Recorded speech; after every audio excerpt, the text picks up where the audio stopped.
waa dhul dhinaca koonfurta kaga beegan caasimadda Puntland ee Garowe dhulkaasi waxa ku geynaya laami cusub oo hadda la dhisay waxa dhinaca kale kaga teedsan buuro sida silsilada u xiriirsan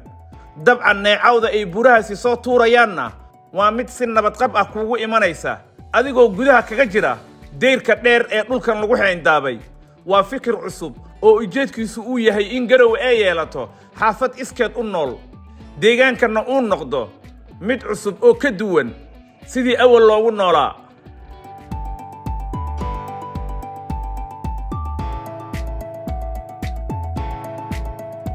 waa guryo loo naqshadeeyay sida dunida ay maanta u fikirayso nolosha aadanahana lagu jaangooyay jawi degan guryo caaqiba leh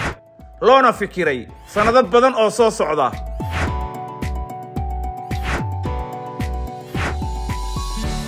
bal aan ku bilowno oo ila arka subax walba ragga cilmiga iyo xirfadda geliyay xaafadan casriga ah ee Amal Village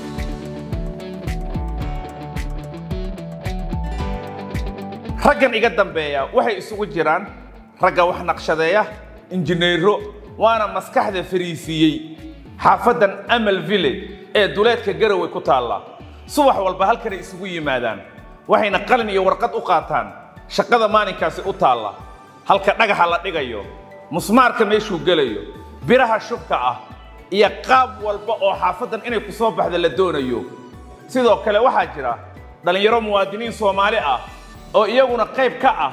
in la fariisiyo xaafadan casriga ah ee Amal Village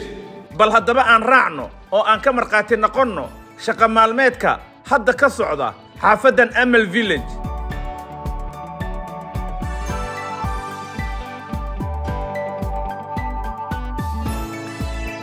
xaafadan Amal Village way isku xiran tahay wayna isku filan tahay xaafadan iskuulaadkii diiniga iyo maadiga ahaa laguna jaangooyay manhajka Mareykanka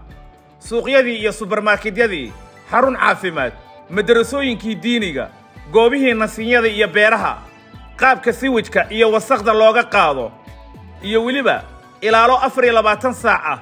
adeegii internetkana dabcan meesha kama marno korontadu waa mid iyaga gooni u ah biyaha macaankana haddaba laga sii taxadiray goobaha ciyaalka ay ku ciyaaraan iyo wadooyinka lagu lugeeyana xaafadan Amal Village waa loo qaabeeyay boqolaal xoogsato Soomaali ah oo subax walba qofba uu meel shaqadiisa ka qabto waana mashruuc baaxadiisu ay aad u ballaaran tahay bulsho dhanna bil walba ay ka macaashto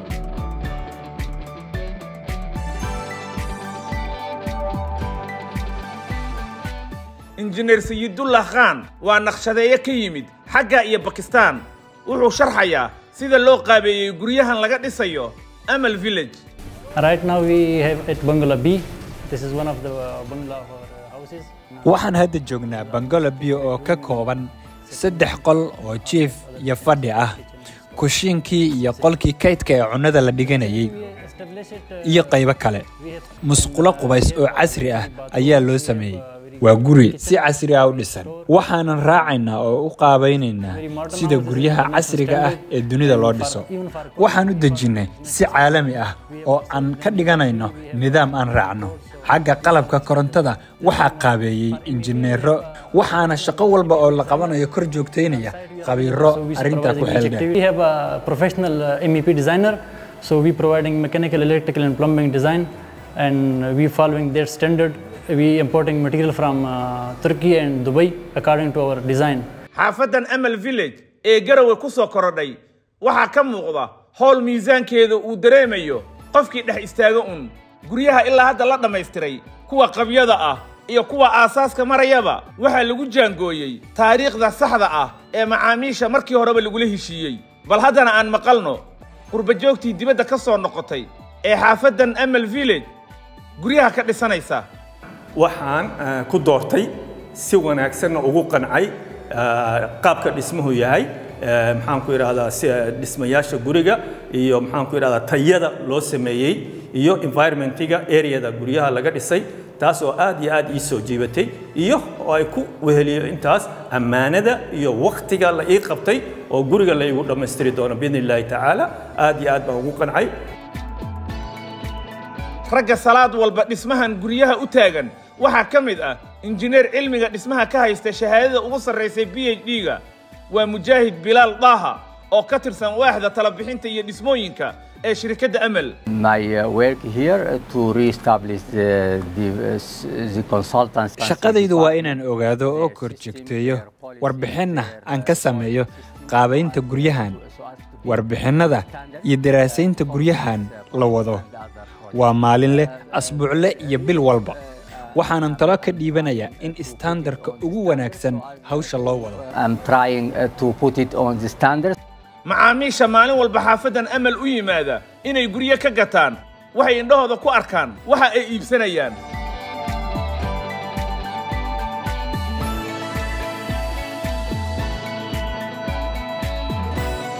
bal haddana isweydii shay walba oo guryahan lagu dhisayo qaabka loo maro waa warshad dhan oo xayndaabka ku dhex taalla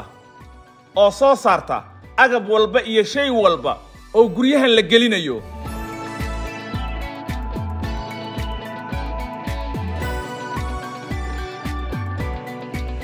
waxaa laga yaabaa inay kugu adkaato inaad fahamto ciid iyo dhagax shay baar la marinayo sida caafimaadkii. halkan aan ku jiro waa shay baarka lagu baaro ciidda iyo dhagxaanta guryahan lagu dhiso. waxaa laga yaabaa qaar idin ka mid ah inay isweydiiyaan maxaa ciid iyo dhagaxba laga baarayaa. waa adigoo intaad dhakhtar tagtay dhiiggaaga iyo candhuuftaadaba caafimaad ahaan loo baaray. guryahan amal ay dhisaysana shay walba oo la geliyo tayadooda ayaa la ogaadaa sida carrada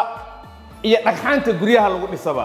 qurba joogto Garowe ku soo noqotay bal aan mar kale qiimeeyntooda afkooda aan ka maqalno. fariinta aan diray waxa weeye dadka qurba joogta ah hooygii ay ku soo noqon lahaayeen oo naftooda iyo ubadkooda ku badbaadin lahaayeen waxaan anugu goobjoog ka ahaa muslimiin badan ay meeshaas tagay laakiin caruurtoodii iyo kuwii awoowaha koowaad u ahaayeen iyo kuwii awoowaha labaad u ahaayeenba way isbedeleen. marka inagu Soomaalidu maadaama ay waqti dambe tagtay ilaa dhowr iyo 30 sano ay joogaan talada aan siinayo waxa weeyaan inay soo guryo noqdaan ubadkoodana badbaadiyaan naftoodana badbaadiyaan. aragtida aan halkan ka qaban markaan soo meelo badan soo aragnayna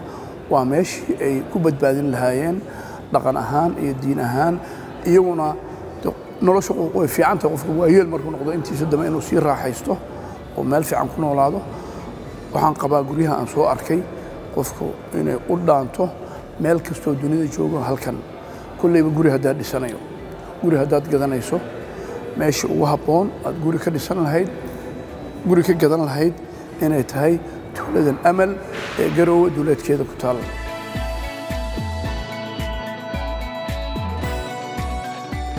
guryahan gacanta lagu hayo waa guryihii cusba ee dhawaan macaamiishii cusbeed ay iibsadeen. maalinba maalinta ka dambaysa waxbaa lagu darayaa. maamulkana waxay ii sheegeen inay doonayaan xilligii ay macaamiisha u qabteen in lagu dhameeyo guryahan.